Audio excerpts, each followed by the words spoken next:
From the macabre minds of Laughing Devil Production comes another story from the Nightshade Diary. You know what that means. Check under the bed and make sure no one or nothing is there. Is the closet door securely shut? Then leave your disbelief behind, amp up your imagination, and hang on tight for another ride into terror and mystery. And like all good horror stories, just imagine it's a dark and stormy night. And remember, screaming like a little girl is permitted.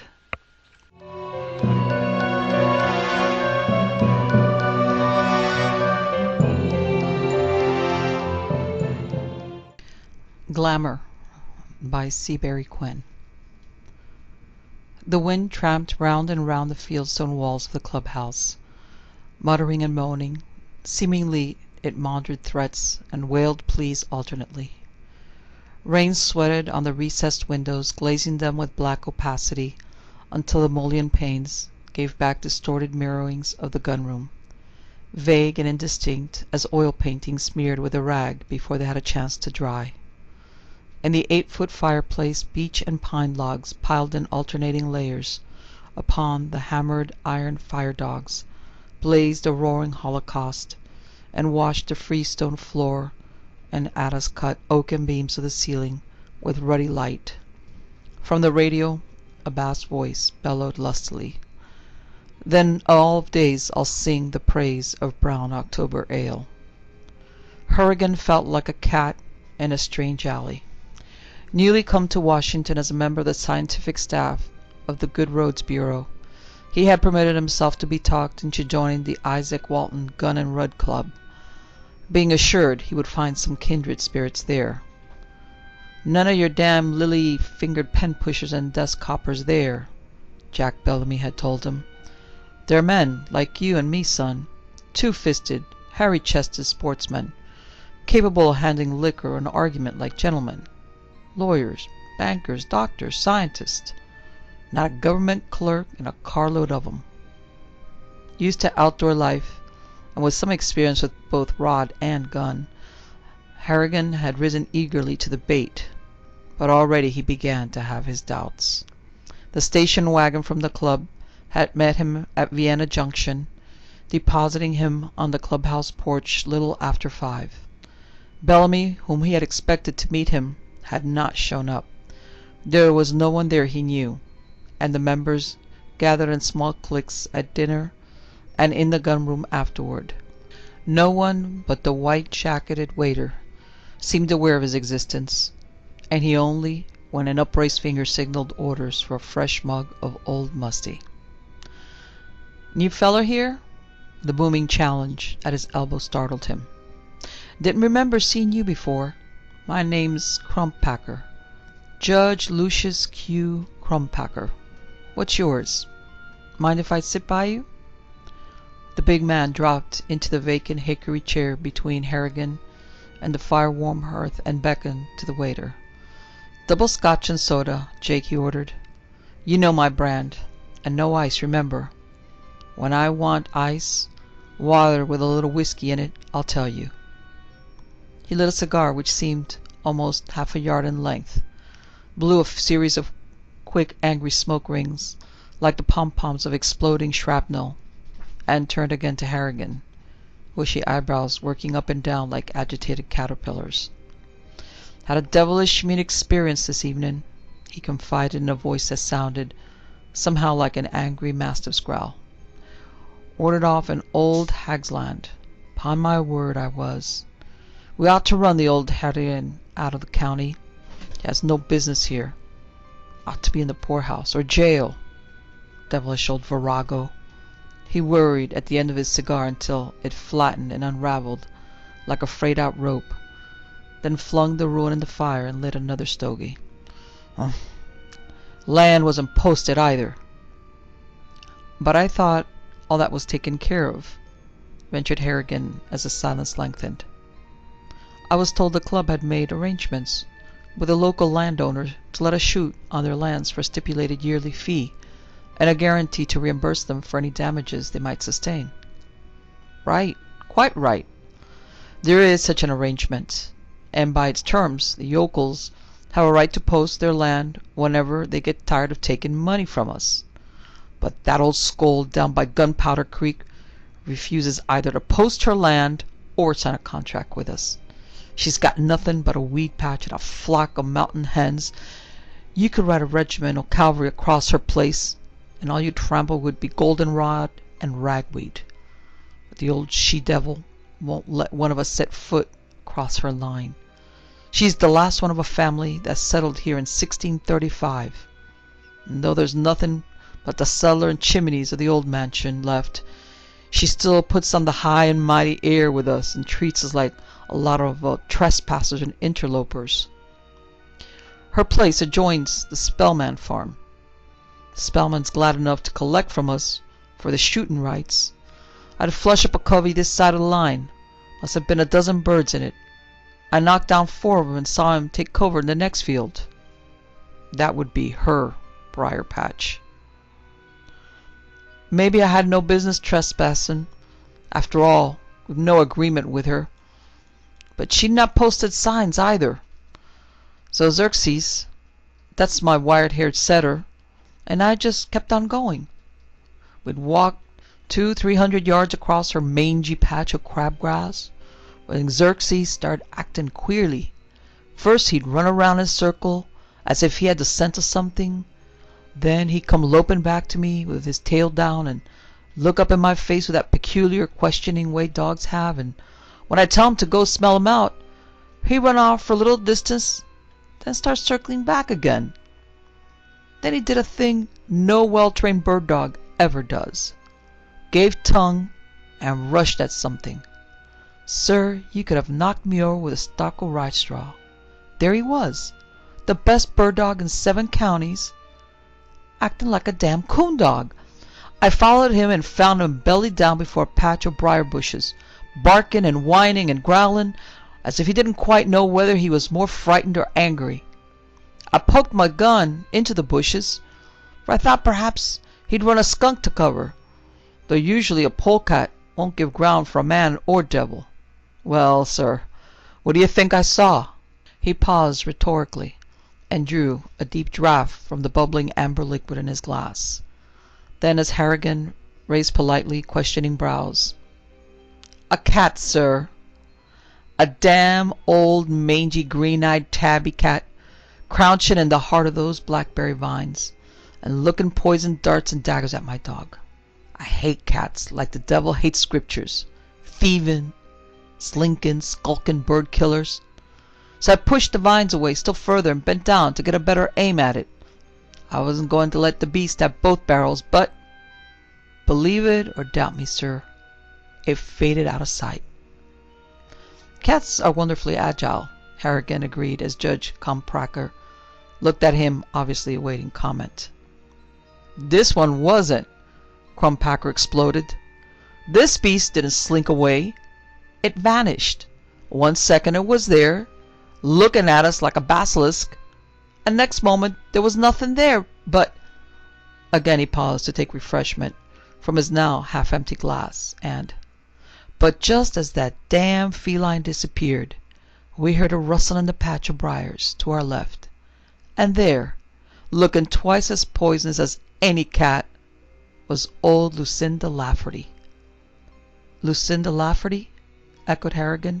"You mean—" "Precisely, sir. She's the old hag who owns that patch of worthless land. I don't believe that she has half a dozen teeth in both her jaws, but she was fairly grinding those she had when we turned round and saw her. And if her eyes weren't flashing fire, I never saw the light o' hell in human optics. And I've been on the bench for 30 years, passing sentence on the most desperate criminals ever brought to justice." "So she threatened you with suit for trespass?" "Not she. She knew she'd never have a chance before a court or jury in this county. Country folk don't bear with her kind round here. She cursed me." "She swore at you?" Judge Crumpacker was stout, gray-haired, and ruddy-faced, and in his red suede waistcoat and tan flannel shirt, with corduroy trousers thrust into high-top boots, He looked the perfect picture of a Georgian innkeeper from a Geoffrey Farnell novel, or perhaps a Regency three-bottle man. Harrigan had a momentary, slightly comic mental picture of a slattern farm shrew pouring Billingsgate upon him. But the other's answer swept the vision away. I said exactly what I meant. She cursed me, aimed a skinny finger at me, and called down maledictions on my head. It may be that her lack of teeth prevented her articulating clearly, but it seemed as if she interjected words in heathen gibberish between the English as she cursed me. Xerxes was absolutely terrified. I've had that dog for 5 years, raised and trained him from a pup, and I never saw him lower his tail for anything before, not even when he ran across a rattlesnake or bobcat.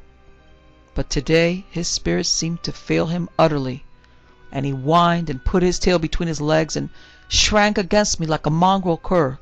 I tell you, sir, it almost made me believe what they say about that devilish old harridan. The way she looked at us, the threats she made, the uncouth jargon that she spewed at us. Jake, he crooked his finger to the attendant, another the same, and see you put some whiskey in it this time. What say? What do they say about her? He turned back to Harrigan. Why, damn me, sir, they say that she's a witch. Harrigan had difficulty keeping a straight face. Abetted by the potent Scotch, galled by the memory of his wounded amour propre, the dignified old gentleman was working himself into a towering passion. A witch? Harrigan repeated. How's that, sir? A witch, Judge Crumpacker reiterated. Precisely, sir. A witch. Judge Patterson dismissed a case against her only last term of court when a neighbor sued her on a charge of malicious mischief, alleging that she'd caused his pigs to die by overlooking them. The pigs were dead. There was no doubt about that. Apparently, a herd of 40 fine swine were dead of poison, but the veterinary who examined them could find no trace of any known hogbane, and they could have proved that old Lucinda had access to the pens. Indeed, testimony was that she had never been upon her neighbor's land, but merely stood out in the road before his house and called the band down on the swine for rooting in her garden several days before. There's no doubt about her malice, but the statutes of the state ignore the possibility of witchcraft, so she had to be discharged. There's not a person in the county who will pass her place at night, and most of the folks prefer going around the other way after dark. If she'd lived 100 years ago, she'd have been hanged long before this, or sold as a slave in Barbados or Jamaica. Absent-mindedly he reached for his glass, found none, and raised a querulous complaint. Jake, confound you! Where's my drink? Excuse me, Judge. Your Honor, sir, the servitor peered round the corner of the bar, his face a study in embarrassment and latent fear. I didn't mean to be slow about fetching your liquor, but Joseph just now called me to the kennels, sir. He told me to tell you, what I mean, sir, is, Yes? The red in Judge Crumpacker's ruddy cheeks grew almost magenta. What the devil are you driving at? Judge, your Honor, sir, it's about your dog, sir, please. He's done gone and... What's he done? I saw him locked up in the kennel myself, and saw that he had food and water. He's not hungry, and he never goes out foraging. Don't tell me that he's gotten loose and stolen something from the kitchen. No, no, sir, he ain't stole nothing. Judge, your Honor, sir, he's dead. What? The question snapped as sharply as a whip. How? Prison, your Honor, sir. The waiter swallowed hard and nodded solemnly. His eyes appeared to go round and rounder.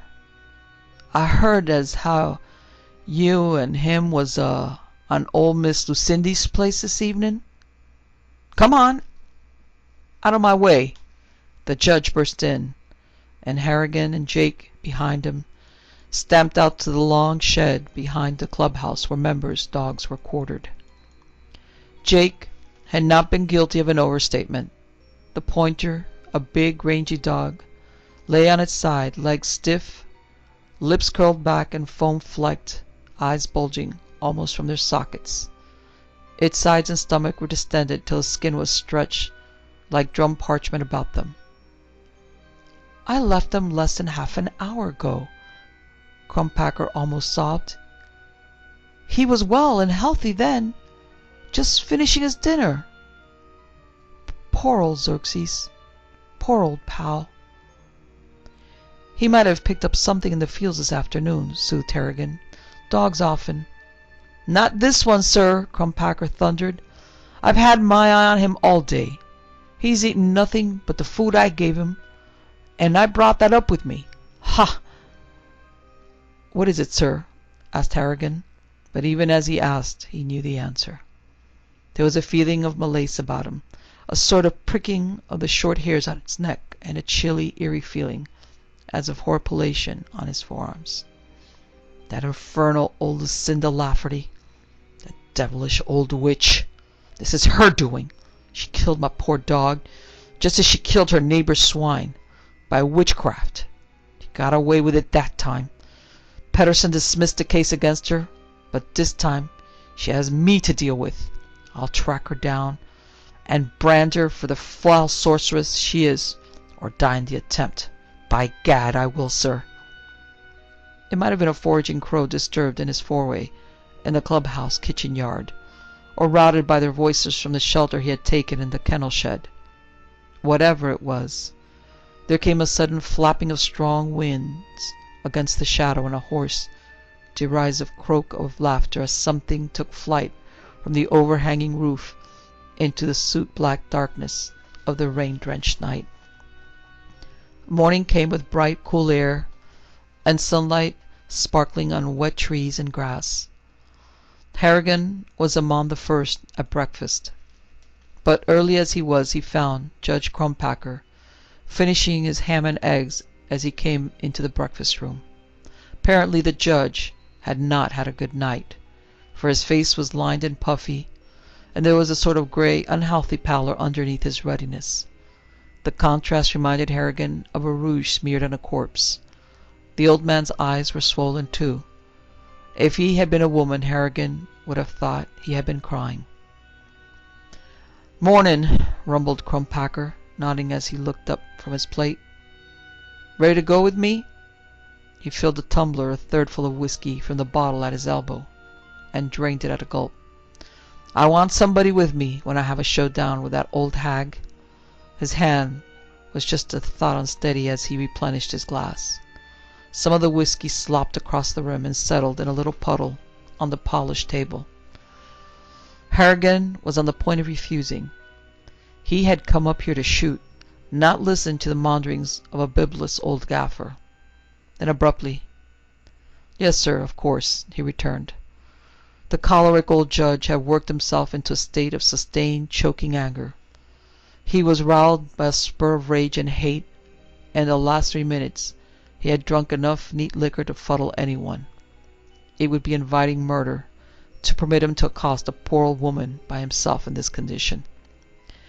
They walked along the surface road until they reached the Spellman farm, then cut across a wide brown field set with long rows of corn shocks, like the teepees of an Indian encampment, and jeweled with plump golden pumpkins. "Ought to be some rabbits here," the judge remarked. "Little devils like to hang around the shocks. Here, Xerxes, smell 'em out, boy." Oh, the exclamation was almost a wail. The mourning of a man for his old hunting comrade, and the look that followed was grim and hard and merciless as a bared knife. The rail fence separating Spellman's farm from the next land was ruinous, overgrown with creepers, fallen almost away in some places. The field beyond was a fitting complement. Turf which had not felt a plough in 20 years gave way to bramble patches, and these in turn were choked by rank growths of ragweed, goldenrod, and burdock.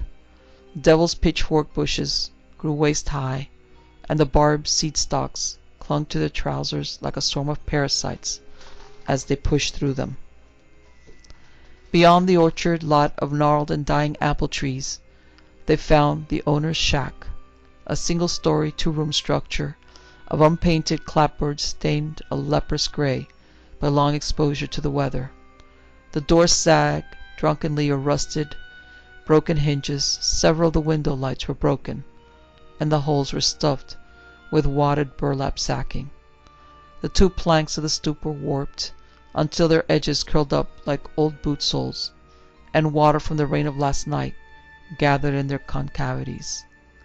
The kitchen yard was littered with tin cans, discarded broken pots and dishes, scraps of rag, a rotting mattress, and a broken rust-eaten bed-spring. Stark as a skeleton of the dead past, two ivy-smothered, moss-grown chimneys reared their broken tops from crumbling foundations, and a cellar overgrown with sumac. All that remained of the once noble mansion, whither Washington and Jefferson had come as guests, and General Lee and Stonewall Jackson had been entertained. Fire, neglect, and ruthless time had laid it in the dust as low as Nineveh and Tyre. The bloodless hand of utter, abject poverty lay on everything, and yet there was a brooding, threatening quality of silence there. Almost it seemed to Harrigan the place was waiting. What it waited for he had no idea, but that it was something violent, tragic, and abrupt he was sure. Crumpacker strode through the rubble littering the yard and beat upon the weather-blasted door with his gun butt. The rotting panels sagged and shivered at the impact, and a hollow, vibrant booming echoed through the empty shack. Otherwise there was no answer. By Gad, I'll stand here and hammer till the old crone comes or knock her devilish door in, Crumpacker declared, but Harrigan broke in with a relieved laugh. No use, Judge. Can't you see the door's closed with a hasp and padlock, and the lock's been fastened on the outside? Whoever lives here has gone out and locked the door behind. Good Lord! Around the rusted, tangled wire of the hen coop had come a great dog, almost large as a mastiff, but heavy-furred like a collie or shepherd. Obviously, half a dozen breeds or more combined to make its lineage. Just as obviously, it combined the worst features of each. Mange had eaten at its pelt until it showed bald patches of blue hide between the matted, flea-infested hair. Its tail was stubby as a terrier's.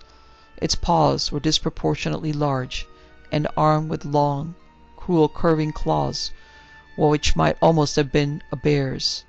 Its eyes were small and deeply pitted in its wide face, rheumy with distemper, and its mouth combined the wideness of the bulldog's with the heavy-toothed long jaw of the Alaskan husky.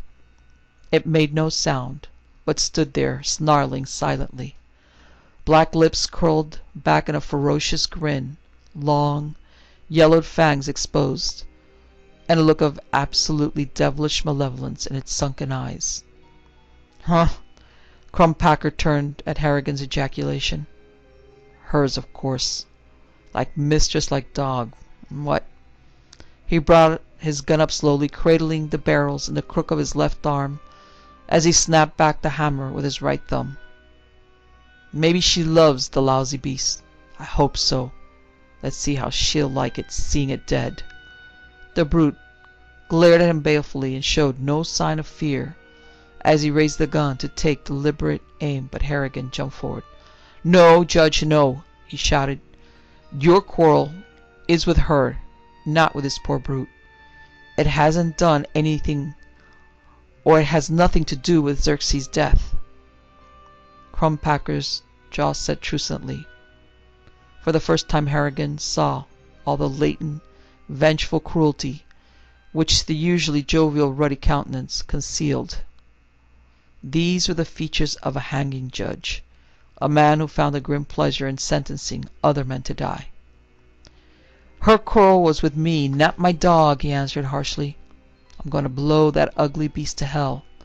Stand aside, sir. The roar of both barrels discharged in quick succession was like the bellow of a field gun, and Harrigan fell stumbling back, shocked, blinded, all but deafened by the blaze of fire and detonation of the discharge. But in the instant Judge Crumpacker fired, he had thrust his hand out, driving up the shotgun muzzle and sending the charge through the overhanging branches of a sassafras tree. As the shot went whistling and crashing through the brilliant red and green leaves, the big dog turned and trotted around the corner of the house, moving for all its size with cat-like quietness. Crumpacker glared at Harrigan. Bitter, rageful hatred smoldered in his eyes, making the brown pupils glow like tarnished garnets. "Damn me, sir! Men have been shot for less impertinence," he burst out. Then, seeming to cool as suddenly as he had blazed, "Never mind. Perhaps you're right, lad. My quarrel's with the old woman, not her dog. I reckon anger made me childish for a moment." He shook his heavy shoulders in disgust. "Come on, let's leave this filthy hole." They recrossed Spellman's well-kept land and came out on the high road just as a small roadster swung round the bend. "Good morning, Judge. Good morning, sir," the driver called as he brought his car to a halt. "Give you a lift back to the club?" "Yes, thank you. We'd appreciate it, Doctor," Crumpacker answered as he introduced Harrigan. Dr. Clancy was a man in early middle life, somewhere between 45 and 50. Harrigan surmised, smooth-skinned, clean-shaven, with a youthfulness and vigor which denied the nest of little wrinkles at the corners of his eyes and the streak of white that ran with startling contrast through his smoothly brushed black hair. His eyes were blue and kind and very knowing. True Irish eyes, thought Harrigan. But there was an indefinable something about him which was puzzling. Men without women, priests, explorers, sailors, some soldiers, bear the mark of their denial stamped on them. Dr. Clancy seemed to have it. He would have seemed more properly attired in a Roman collar and black cassock vest, rather than the corduroys and flannel short he wore. The little satchel on the seat beside him seemed more like a small suitcase than a medicinal kit, too, but he broke his idle speculations off, for Judge Crumpacker had been pouring out the story of his grievance to Dr. Clancy, not omitting his suspicions of witchcraft, and Dr. Clancy was not laughing. "Because the law does not admit a thing is no reason for denying its existence," he was saying. "Lee de Forest was threatened with prosecution for fraud when he introduced the ionic and current detector for radio, and there are many people who remember when the Patent Office refused to consider applications for heavier-than-air flying machines, just as it rejects claims for perpetual motion devices today. The Lafferty family's history is not good.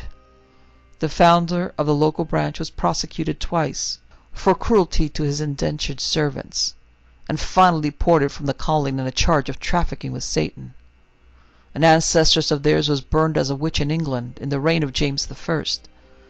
Miss Lucinda was a noted beauty in her day, but though she had 3 romances, none of them was ever consummated. All 3 engagements were broken, and all 3 lovers died shortly after their estrangement, each in exactly the manner she had foretold." Harrigan laughed. "You think that she's a witch too? Perhaps the cat the judge saw yesterday was really Miss Lucinda?" The seriousness of the other's face halted him. "The Lord forbid that I make any accusations of that kind lightly," Dr. Clancy answered. "But if we admit for the sake of argument that she has the power of witchcraft, she might have been the cat, or even the strange mongrel that you saw today." "Lycanthropy?" laughed Harrigan incredulously. "You mean you really think that there are people who can change to bestial form at will in the 20th century? Dr. Clancy drew his brows down in a thoughtful frown. "No, I wouldn't quite say that," he returned. "It might be due to what the medieval churchmen called glamour, the power to mislead the beholder. The line between witchcraft and magic, and that between magic and the prestidigitators' mumbo-jumbo, is far from sharply drawn. Every mythology tells of fairy gifts, chests of gold, jewelry, money, which the recipient gloats over at night and finds nothing but withered leaves or worthless stones next morning. That silly, childish superstition, you say? Perhaps. But what about the Indian juggler's rope trick? Hundreds of credible witnesses testify to having seen a rope thrown up into the air and apparently hanging there on nothing, but so securely fastened that a man could climb it. Yet, on one or two occasions, when motion pictures have been covertly taken of the trick, the films showed nothing happening. I get it, Harrigan broke in. Fakery, mass, or at least multiple hypnotism. Dr. Clancy nodded assent. Whichever you prefer to call it. Magic, mesmerism, hypnotism. Terminology varies with the times, but facts remain the same. These things were understood in the East long before Mesmer introduced his theory of animal magnetism. Probably much longer than we suspect in the West, too. However, that's unimportant, really. The fact is that if it's possible for a Hindu fakir to make people think they see a rope suspended from infinity, it's quite as possible for someone in the West to make a person think he's looking at a cat when none is there, or at a dog when he is really looking at a woman. You know how Sir Walter Scott puts it? It had much of glamour might to make a lady seem a knight. Glamour, or hypnotism if you prefer a modern scientific term, might quite easily make an old, ugly woman appear to be a dog or cat. But do you think Judge Crumpacker's dog could have hypnotized into thinking that he saw a witch cat? Harrigan persisted. Or made to die apparently from poison through the power of suggestion? Added Crumpacker. I don't think anything, responded Dr. Clancy. I'm only guessing and taking the most charitable view. I'd rather think that old Lucinda Lafferty possesses hypnotic power and uses it to gratify her malice, for she is a malicious, vindictive old woman, according to all accounts, than believe she's entered into a pact with the devil and signed away her soul. He brought the car to a stop by the clubhouse porch in a long skid and leaped out with his little satchel. See you in a while, he called across his shoulder. Give me time to take a shower and get some breakfast. The western sky was burnished rose gold and bluish pink. Smoke rose in tall straight geysers from the chimneys, and the windows of the sparsely scattered houses reflected the last rays of sunset. Blue haze hung in the valleys, softening the burning reds and golds of autumn leaves.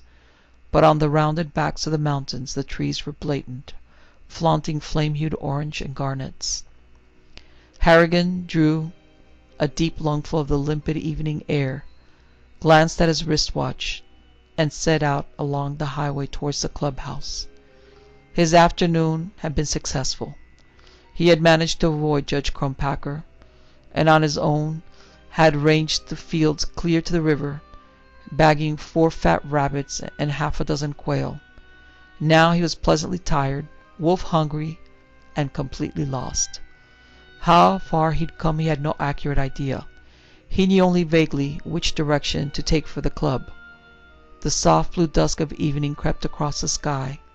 The moon showed a thin crescent, and a few bright stars began to twinkle. The Lafferty farm must be about here, he told himself, as he trudged past a hedge of clipped hornbeam. Too bad it's posted. I could cut across the meadow to the Spellman place and... Hello? He started with an exclamation of dismay as a great raindrop struck him in the face. He glanced up wonderingly at the sky. 5 minutes earlier it had been dead calm and crystal clear, but now it was black as an inverted kettle, and the rain fell with a frantic fury, while a sudden wind whined like an animal in pain.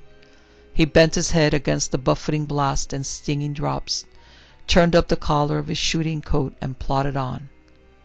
If I can make the Spellman place before I'm soaked through, he began, then in spite of his discomfort, stopped stock still in amazement. Through the waving branches of the birch tree hedge, a light shone with a steady invitation. It can't be old Miss Lucinda's shack, he reasoned. That lies too low to be seen from the road. Seems to me that would be just about the point the ruined mansion stands, but I'm confused by the storm. I've never been this far along the highway. Of course there's a house there. He swung along the surface roadway, found the gate, pierced in the hedge, and started up the avenue of honey locusts, chuckling at his luck. Eddie, my boy, don't look a gift house in the door, he advised. The devil offers shelter on a night like this. You'd better thank him kindly and accept it. Perhaps there isn't really any devil. It's a dead sure thing pneumonia's no myth. The house was larger than he thought and older. Of red brick, built in Georgian style, it had tall windows, a deep, roofless porch, with fluted white balustrade, and a cobweb fanlight above its wide front door. Through the transom shone a cheery glow of welcome. Lamplight filtered through the curtained windows, mocking at the stormy blackness outside. This was no farmhouse, but the home of quality, he realized as he drew the silver knocker back and struck a loud alarm on the door. Shuffling footsteps sounded as he repeated his summons. The white enameled door swung back, and an aged butler smiled at him from amiable, nearsighted eyes through the pebbles of a pair of gold-bowed spectacles. He wore a black dress coat with broad, bright silver buttons, a tucked and frillaged linen shirt, and an antique black silk stock bound round his neck. "Good evening, sir," he greeted. "We just setting down for dinner, and Miss Lafferty's supremely proud and happy to receive you." Harrigan started. This cordial greeting, as if he were expected. Miss Lafferty?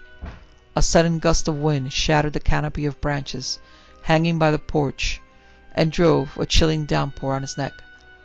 "Thank you," he answered, and stepped across the threshold. Candles set in mirrored sconces stained the shadows of the wide hall with a faint orange glow, which faded out along the polished floor. But as he crossed the corridor behind the dusky butler, Harrigan had glimpses of old waxed mahogany carpets from Shiraz and Hamadan, blurred portraits, and deep gilded frames in the upward graceful sweep of a wide balustraded staircase.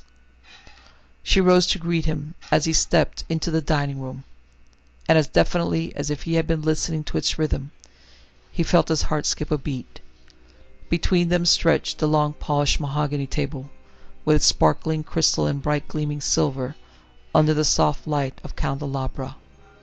But the opulence of Georgian silver and the blurred mulberry tones of old china were forgotten as he saw her.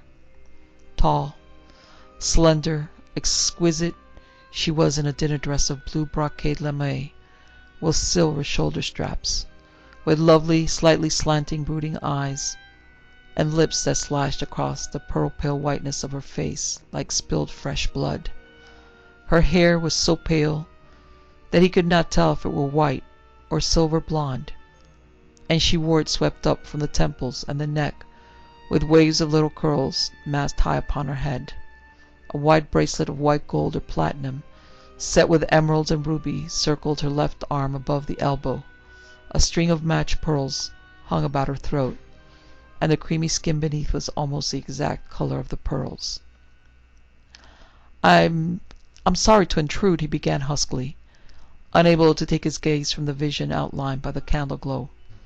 "But I was overtaken by the storm and—" "Oh, I'm glad you came," she interrupted with a soft, enticing laugh. "It's lonesome here, especially when it rains. You're from the club. Harrigan, I think Elijah said your name is. I'm Lucinda Lafferty." He blinked at her in utter, stark amazement. I beg your pardon. Did I understand your name is—" Her laugh, deep-pitched, a little husky began in a soft chuckle that ended in a gay infectious peal. I know what you're thinking. That poor old woman down the road.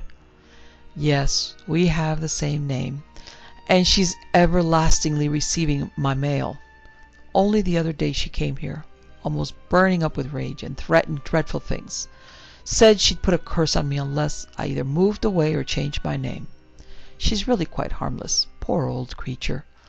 But they say she has an evil reputation.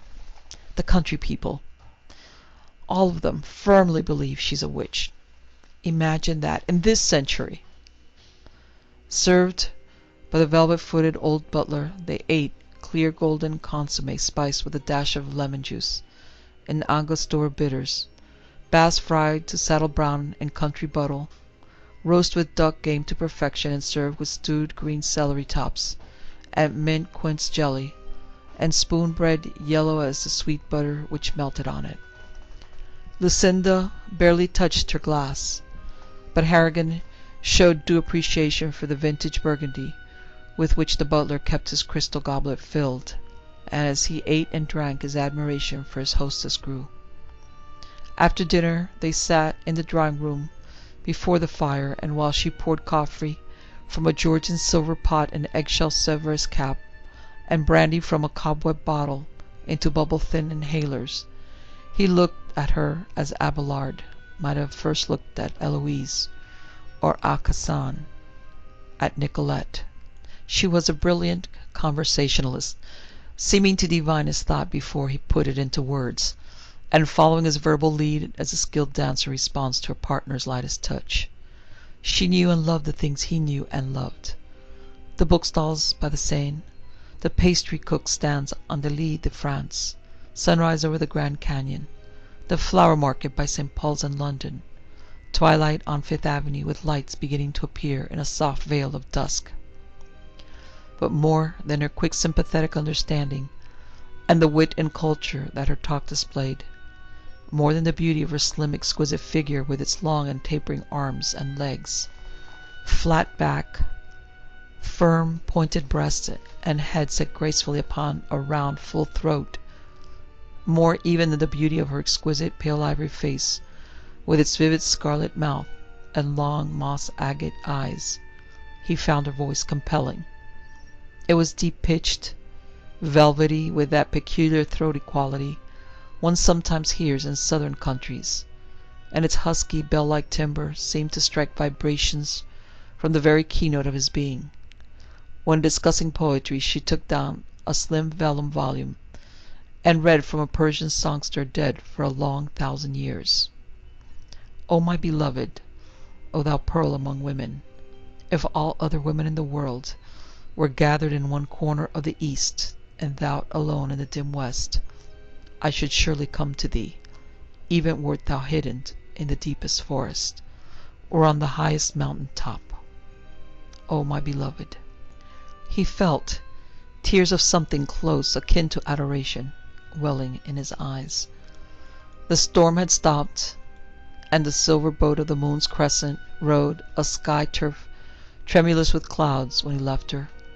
Her face was like jasmine blossom in the argent light as she bade him good night on the porch. May I see you again soon, please? He besought as she laid her rosy-tipped small hands in his. Tomorrow, in the morning? Not in the morning, Edward. They had come to first names already. She denied. Tomorrow night. If there's a moon, you may come to me, but I'm a different person in the day. I mean, I like to lie abed till late, she added as he stared at her in bewilderment.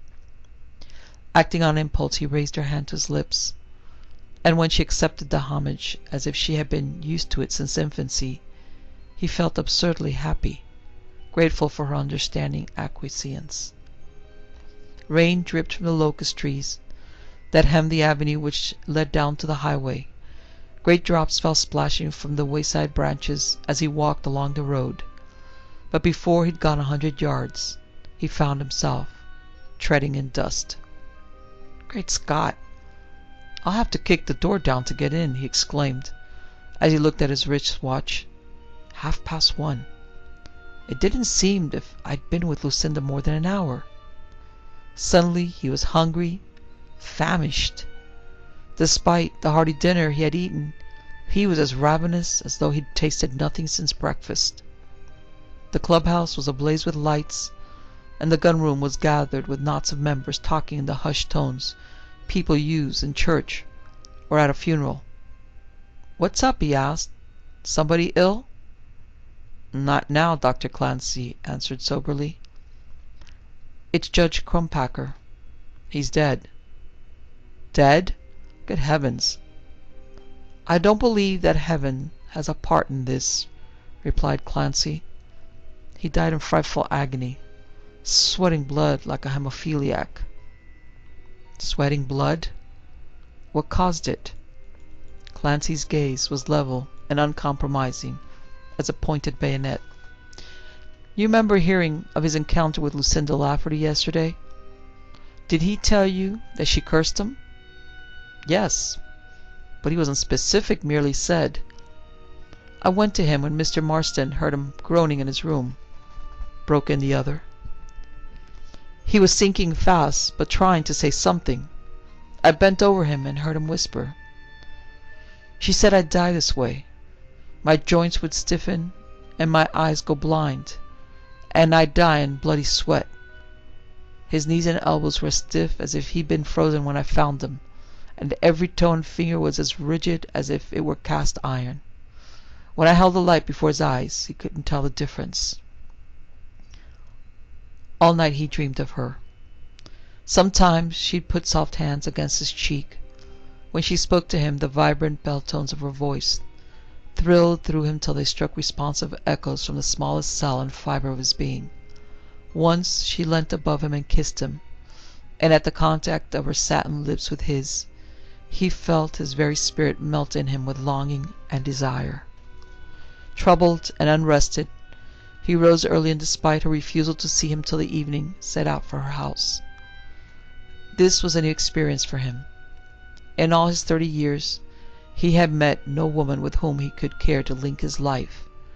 Now, as he walked across the frost-jeweled fields, he knew that whether for an hour or a lifetime, he was hers, without reserve or withholding.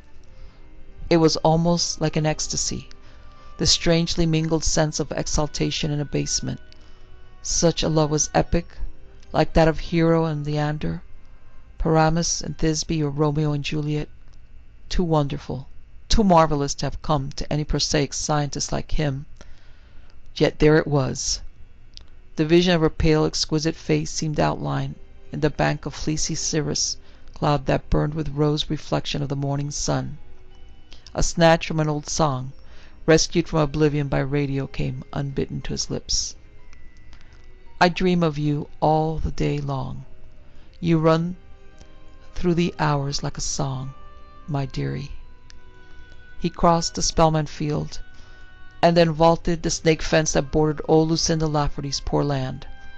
The house of his beloved, the other, the beautiful Lucinda, must lie beyond the weed-grown orchard and the ruined mansion of the farm. Now he was in the old crone's apple grove, and the gnarled boughs and bent boles of her trees rose round him like menacing figures in a Doré engraving. Strangely, too, the trees, bereft of leaves, shed far more shadow than he had thought possible. The sun seemed banked behind a rack of sudden storm clouds. The air was permeated with an unreal, brassy twilight, confusing, threatening. Perhaps it was the odor of the rotting windfalls, or the leaf mould round the twisted roots of the old trees.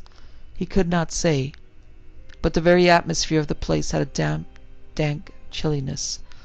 It smelled a little like the brackish water round the rotting piles of old wharves. There was something in it that made breathing difficult. A low swinging branch knocked off his corduroy cap. As he leant to pick it up, a timber twig snapped back and struck him on the cheek, not as if it were an accident, but viciously and purposefully. He jerked his cap down low above his eyes, and instantly another bough caught it, it seemed, to fling it off. Something rustled in the undergrowth and flickered across his path. A squirrel? A rabbit? Possibly a cat, he could not be sure, but somehow it did not seem frightened. Rather, it seemed to him it was merely shifting position, as if to get a better view of what was happening. There came a sudden pattering. At first he thought it falling leaves, but there were few leaves on the withered boughs, and the pit-pat-patter grew into a steady rhythm, the beating of small feet, scores, hundreds of them, on the frost-dried leaves. Were they coming from the rear or in front, or from the sides? It seemed at first as if they came from one direction, then another, finally from all around. Then something else cut straight across his path, and this time there could be no doubt. It was the rabbit running with the speed of panic, and as it passed him, it seemed to say, "Get out of here, you fool! Get out before it's too late!" Now there seemed a little wind. No, it was no wind. It was a chorus of shrill, piping laughs, soft as chirping insect cries, but spiteful and malicious as a cachinnation of a horde of mocking fiends. He took a running step forward and brought up sharply with a startled grunt of pain. He had run full tilt into a tree trunk, and he could have sworn there was no tree there. Turning, he plunged to the right. This time there was no mistake. The tree sprang into his path to stop him. It happened quicker than a wink, faster than the flicker of a bacillus beneath the eyepiece of a microscope. But he saw it. The way was open when he leaped, then it was blocked by a tree trunk, and he was lying flat upon his back, the wind knocked out of him, his hat gone one way and his gun another, and round about him from the earth and trees and air, the high, thin, cachinating screams of rancorous laughter sounded in his ears. He rose and blundered on again, saw bright sunlight showing at the end of a short vista, and made for it, stumbling in haste. Now he was at the orchard's edge, and 10 yards he would be clear of it. He set his teeth and drew a deep breath, put his head down and sprinted. The blow was like the hammering of a loaded bludgeon. Whether it were falling limb or shifting tree trunk, he could not be sure. He knew only that something struck him on the head with devastating force, that a brilliant blue-white light flashed in his eyes, and that he tripped sprawling down into black oblivion. The sun had sunk almost below the hogback ridge that broke the western horizon, and little feathers of dusk were drifting through the autumn saves when he woke to find Dr. Clancy standing above him. "Hello," he greeted as he rose and felt his head with tentative exploring fingers. "I must have slept here since morning." The half-jocular, half-embarrassed words died, stillborn, on his lips as he looked into the other's face. "What's wrong?" he ended lamely. Dr. Clancy's steady gaze bore into his. "That's what I'd like to know," he answered in a toneless, flat voice. "I've been looking for you since this morning, and only just found you." Then irrelevantly, "Where were you last night?" A quick flush of resentment burned in Harrigan's face. Who the deuce did Clancy think he was, putting him on this witness stand this way? "Why?" he jerked back. "What difference does it make?" "It may make much. I sat with Judge Crumpacker's body last night, waiting for the coroner. It seemed unchristian to leave him alone, and sometime after 3 o'clock this morning, I heard moans in your room. You'd been with him the day before, if he'd died from some strange infection, though I don't believe he did. You might have been stricken too, so I went to you. You were crying in your sleep, like a homesick lad, but when I bent above you, I distinguished words between your sobs."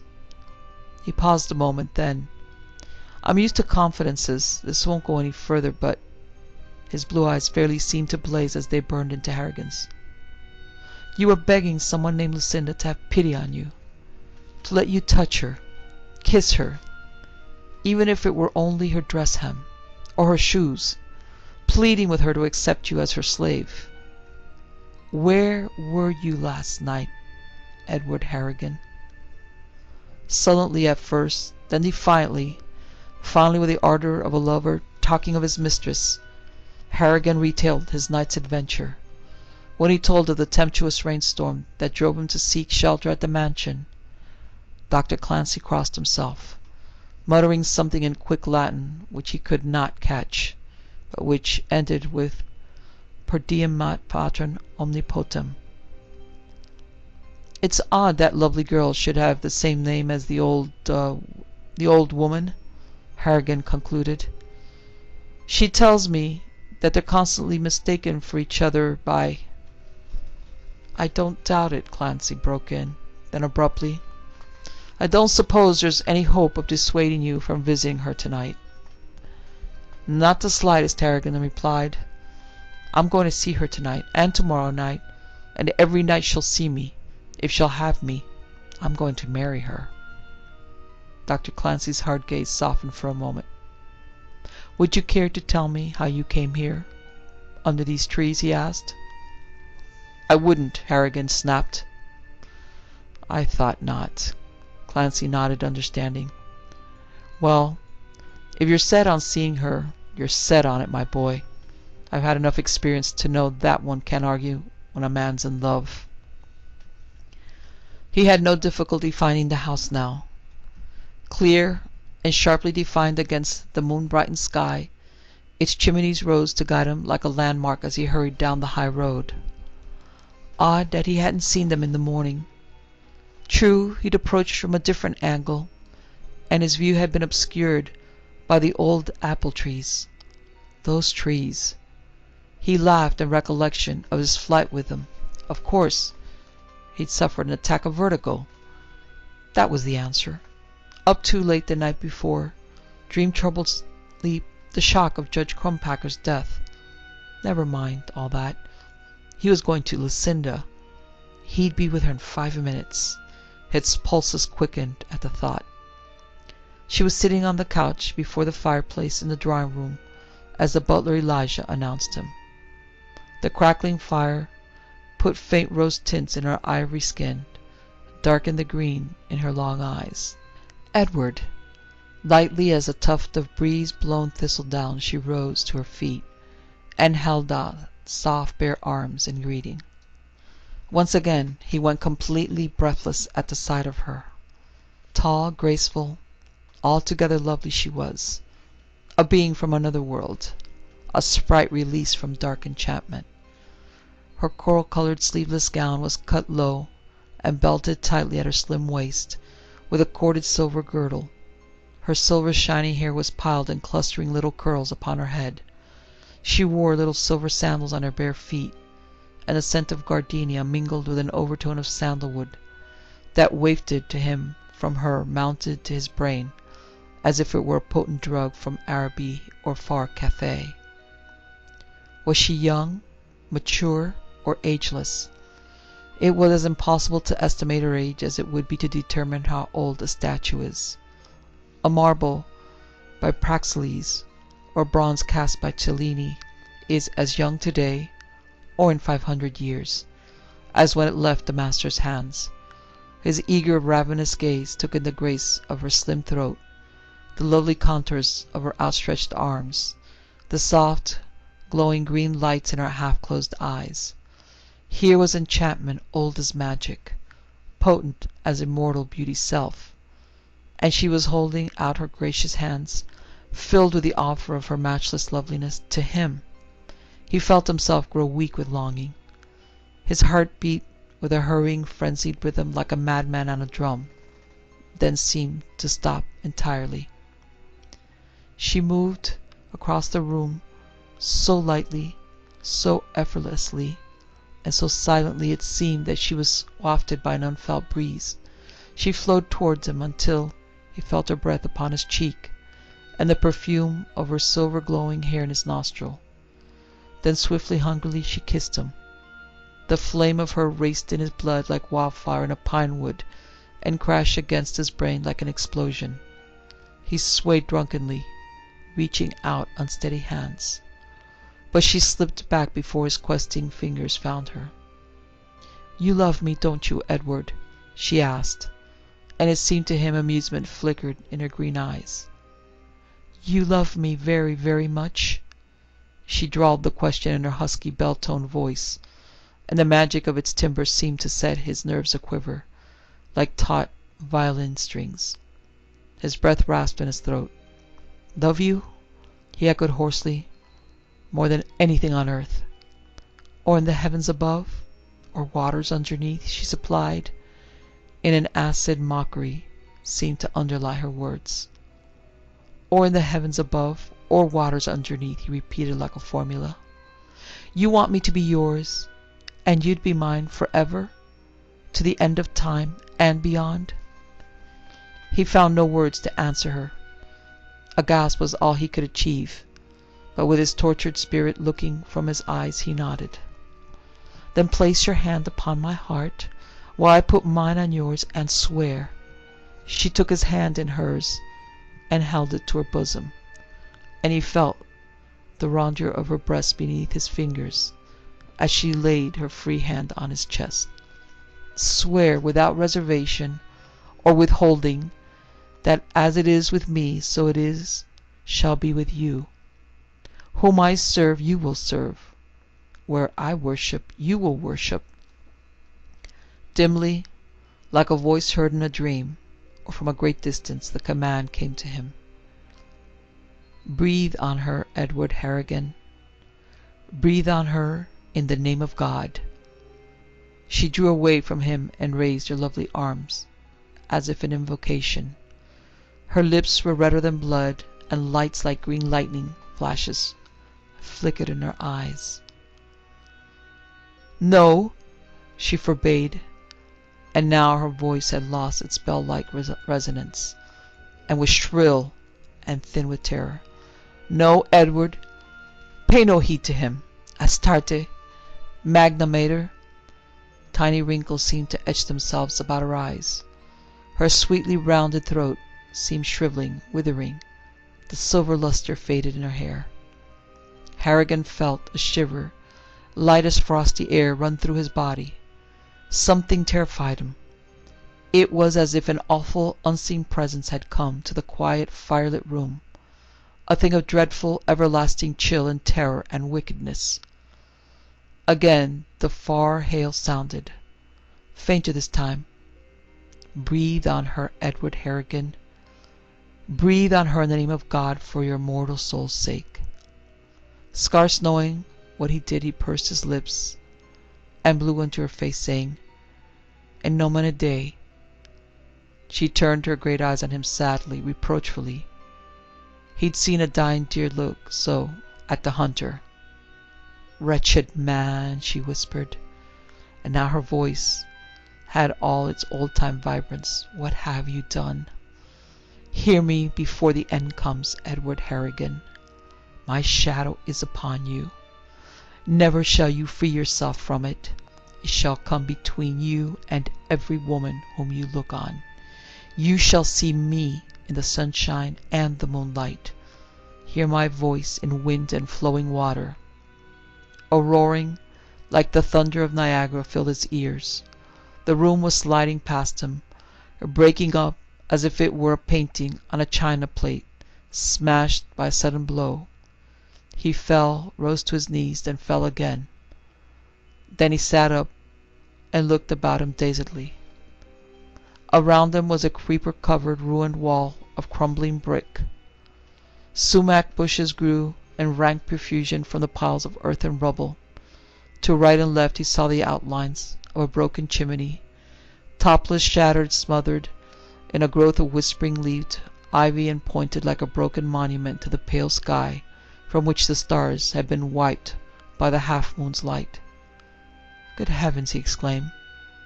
"Have I been dreaming?" "Pray heaven you never have another dream like it, my son." The voice was at his elbow, and as he started round he beheld Dr. Clancy, vested in surplice and stole, an open prayer-book in his hand. "Dr. Clancy! Father?" He blinked at the vested man in astonishment. "Yes, my son, I am a priest," replied Clancy. "Most of the members of the club are non-churchmen, and because it might embarrass them to know there was a priest present, I've used my university degree when I came up here for a few days shooting every autumn. Judge Crumpacker knew about me. So do half a dozen others. But to most, I'm just Dr. Clancy. I was on my way from my early mass at the village church when I met you and the judge that morning. But, stammered Harrigan. I know, my son. You can't understand how I came here. Father Clancy smiled. I've suspected old Lucinda Lafferty for a long time, but one doesn't talk of witchcraft nowadays. It does no good and only gets one laughed at. I've had my eye on her, just the same, and when the judge told me about his experience, it worried me. Not enough, though. I didn't realize how malignant, or how powerful, she was until too late. Then I found you lying in her orchard, and what you told me made me fear for you. She had killed Judge Crumpacker's body.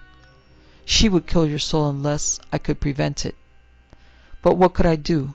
You were a victim of the glamour she cast about herself and her house by her devilish arts. It was futile to attempt to reason with you, so I followed you. I saw you come to this old ruin, saw you greet the cursed witch, and heard you prepare to forswear your Christian birthright of salvation. I could exorcise the foul fiend that aided her, but you had to save yourself. Only the victim of witch's glamour can dispel the haze that binds him. Had I sent her off with a curse, you would have remained your victim all your life, believing that the things you've seen were really there, and that she was a young and lovely woman. She was! She is! Cried Harrigan. I've seen her, kissed her, held her in my arms. You think so? Interrupted the priest. Look there. He pointed to an object half visible in the moonlight, half obscured by shadow. At first he thought it was a scarecrow, or a pile of old discarded clothing, but as Harrigan looked closer, he saw it was a woman's body, old, emaciated, clothed in filthy rags. The face was incredibly wrinkled, bone-pale and hideously ugly. Even in death there was no dignity about it, only a kind of reptilian malignancy.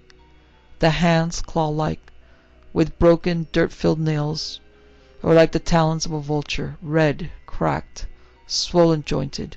Between the slackly open bloodless lips showed a few broken yellow teeth, long, sharp, and pointed as the fangs of a carnivore. The whole appearance of the corpse was horrible, revolting, frightening. Yet he caught his breath in sudden sickness as he realized it. Underneath the ugliness, the filth of squalor, was a faint resemblance to the lovely creature he had caressed. Like a devilishly inspired caricature, Lucinda Lafferty, the witch, had a resemblance to his beloved silver-blonde Lucinda, as a skilled cartoonist drawing may suggest, though not look like the subject which it parodies. Thank heaven you were not too hasty to hear me call to you, and to obey me, Father Clancy told him kindly. Had you not acted when you did, and blown upon her as I ordered, we dare not think what might have happened. The laugh that interrupted him was dreadful, and unexpected, and as shocking as a strong man's scream of pain. It was a laugh of disillusionment, abysmal, stark, complete. These things Edward Harrigan remembers as vividly as if they'd happened yesterday. He is a dour and silent man, efficient in his work but utterly unsocial. He calls no man his friend, no woman interests him. His little world is bounded by his laboratory and his suite at the hotel. He shuns the parks and country. No one ever sees him strolling in the sunshine or the moonlight. Usually he works till late with his test tubes and reagents, and there is a standing order at the hotel desk to call him every morning at 5. For as he shuns the beauties of the woods and fields, and eschews woman's company and man's companionship, Edward Harrigan shuns sleep. Dreams come with sleep, and in his dream He sees the vision of a fragile dressed in china figure in a coral-colored gown cut in the Grecian fashion, with silver gleaming curls piled high upon her dainty head, and soft bare arms held out in invitation. Sometimes he speaks to her, sometimes he reaches out to grasp the slender, rose-tip hands in his, but she never answers, and when he stretches out his hands to her, she fades away slowly from his dream sight, like moonlight fading just before the sky begins to brighten in the east.